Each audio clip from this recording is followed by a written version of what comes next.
ചെറിയ കാരണത്തിന് വേണ്ടി നിന്നെക്കൊണ്ട് കരയിപ്പിക്കുന്നവരില്ലേ, മനസ്സ് വേദനിപ്പിക്കുന്നവരില്ലേ, ഭാര്യന്റെ ഉമ്മനെ പറയുന്നവരില്ലേ, ഭാര്യന്റെ ബാപ്പനെ പറയുന്നവരില്ലേ, ഭാര്യന്റെ മനസ്സ് വേദനിക്കുന്ന സംസാരങ്ങൾ നടത്തി പാവപ്പെട്ട ആ പെൺകുട്ടിയുടെ കണ്ണിൽ നിന്ന് വെള്ളമൊലിപ്പിച്ച് നോക്കി രസിക്കുന്ന ചില ചെറുപ്പക്കാരില്ലേ? മോനെ, നിന്നെ വിചാരണ ചെയ്യുന്നൊരു സമയം വരാനുണ്ട്.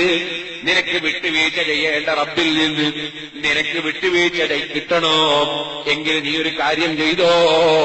നിന്റെ ഭാര്യയിൽ നീ വിവേകശൂന്യമായ പ്രവർത്തനം നടന്നെങ്കിൽ, നിന്റെ കുടുംബത്തിൽ നിന്നോട് മോഹിൽ അല്ലെങ്കിൽ മോശമായ നിലക്കുള്ള സംസാരം നടന്നെങ്കിൽ, നീ അത് പൊരുത്തപ്പെട്ട് വിട്ടുവീഴ്ച ചെയ്താൽ നിന്റെ ജീവിതത്തിൽ വന്ന അപാകതകൾ അല്ലാഹു നിനക്ക് വിട്ടുവീഴ്ച ചെയ്യാനത് കാരണമല്ലേ? അതേ സമയത്ത് അതാ നീതി ലഭിക്കേണ്ട ഭർത്താക്കന്മാരിൽ നിന്ന് അനീതി മാത്രം ലഭിച്ച് വേദനിക്കുന്ന എത്ര സ്ത്രീകളുണ്ട്. ഞാൻ ചെറിയ സാമ്പിളിന് വേണ്ടി പറഞ്ഞതാണ്. പ്രായമുള്ളവരെ ബഹുമാനിക്കുന്നതിന് പകരം നിന്ദിക്കുന്ന എത്ര ആളുകളുണ്ട്. അലിമീങ്ങളെ ഗ്രൂപ്പ് തിരിച്ച് കുറ്റം പറയുന്നവരില്ലേ? നിഷ്കളങ്കരായ ആളുകളെ അതാ അനാവശ്യമായി അവരെ നിസ്സാരപ്പെടുത്തുന്നവരില്ലേ? ചോദിക്കട്ടെ, നമ്മുടെ നാവ്, നമ്മുടെ കണ്ണ്, നമ്മുടെ കാത്, നമ്മുടെ കയ്യ്, നമ്മുടെ കാല്, നമ്മുടെ മനസ്സ്, നമ്മുടെ എല്ലാ യജമാനായ റബ്ബിന്റെ നിയന്ത്രണത്തിലാണെങ്കിൽ ആ റബ്ബ് ഓരോന്നിനെക്കുറിച്ചും ചോദ്യം ചെയ്യുന്നൊരു സന്ദർഭം ഓരോ മനുഷ്യനും വരാനില്ലേ? അല്ലാഹുവിലേക്ക് മടക്കപ്പെടുന്നൊരു ദിവസം. ആ ദിവസത്തിൽ രക്ഷപ്പെടാൻ എന്താണ് വേണ്ടത്? അത് നബി സല്ലല്ലാഹു അലൈഹി വസല്ലം നിങ്ങളുടെ ഉപദേശം സ്വീകരിക്കലാണ്. നമ്മുടെ മുൻഗാമികളായ മഹാന്മാരെ ഉപദേശം സ്വീകരിക്കലാണ്. ആ നിലക്ക് അല്ലാഹു നിർബന്ധമാക്കിയ നിസ്കാരം അതൊരിക്കലും ഖളായി പോകാതെ കൃത്യമായി നിർവഹിക്കേണ്ടതുണ്ട്. കഴിവുള്ളവൻ സക്കാത്ത് കൊടുക്കേണ്ടതുണ്ട്, നോമ്പെടുക്കേണ്ടതുണ്ട്, ഹജ്ജ് ചെയ്യേണ്ടതുണ്ട്, ഉംറ ചെയ്യേണ്ടതുണ്ട്, കുടുംബബന്ധം ചേർക്കേണ്ടതുണ്ട്, അയൽവാസികൾക്ക് നന്മ ചെയ്യേണ്ടതുണ്ട്, പ്രായമുള്ളവരെ ആദരിക്കേണ്ടതുണ്ട്, ഉമ്മയെയും ബാപ്പയെയും ഉപ്പാപ്പയെയും ഉമ്മാമയെയും ബാപ്പന്റെ കുടുംബത്തെയും ഉമ്മയുടെ കുടുംബത്തെയും പരിഗണിക്കേണ്ടതുണ്ട്. കുടുംബബന്ധം മുറിക്കുന്നവന് ദുആക്ക് ഇജാബത്തില്ല. അവന്റെ പാപങ്ങളൊന്നും പൊറുക്കുന്നില്ല, അവന്റെ അമലുകളൊന്നും സ്വീകരിക്കുന്നില്ല. അത് റജബ് 20 ആണെങ്കിലും ശരി, ശഅബാൻ 15 ആണെങ്കിലും ശരി, അല്ല ലൈലത്തുൽ ഖദ്ർ തന്നെയാണെങ്കിലും ശരി, കുടുംബബന്ധം മുറിക്കുന്നവന്റെ ദുആക്ക് ഇജാബത്തില്ല, അവന്റെ അമല് സ്വീകരിക്കപ്പെടുന്നില്ല. പലപ്പോഴും സംഘടനാ പ്രവർത്തകന്മാരായി ദീനിന്റെ ഖാദിമീങ്ങളായി രംഗത്ത് വരുന്നവരിൽ തന്നെ ചെറിയ ചെറിയ പ്രശ്നങ്ങൾക്ക് വേണ്ടി സുബ്ഹാനല്ലാഹ് പരസ്പരം വൈരാഗ്യം വെക്കുന്നവരില്ലേ, പരസ്പരം വിദ്വേഷം വെക്കുന്നവരില്ലേ, പരസ്പരം എതിർക്കുന്നവരില്ലേ, കിട്ടുന്ന സമയത്തൊക്കെ ഒരാള് മറ്റൊരാളെ കുറ്റം പറയുന്നവരില്ലേ, എപ്പോഴും ഒരാള് മറ്റൊരാളെ ആക്ഷേപിക്കുന്നവരില്ലേ, എപ്പോഴും മറ്റുള്ളവനെ അവഗണിക്കണമെന്ന് തോന്നുന്നവരില്ലേ, എന്നെ പരിഗണിക്കണമെന്ന് തോന്നുന്നവരില്ലേ, ഞാനൊരു പരിഗണിക്കപ്പെടേണ്ടവനാണെന്ന ചിന്ത വരാറില്ലേ, അവൻ അവഗണിക്കപ്പെടേണ്ടവനാണെന്ന തോന്നലുണ്ടാകാറില്ലേ? വാസ്തവത്തിൽ ആരാണ് റബ്ബിന്റെ അടുക്കൽ പരിഗണിക്കപ്പെടുന്നവൻ, ആരാണ് റബ്ബിന്റെ അടുക്കൽ അവഗണിക്കപ്പെടുന്നവൻ? ഒന്നും അറിയാതെ മറ്റുള്ളവരെ നിസ്സാരപ്പെടുത്തുന്നവരില്ലേ?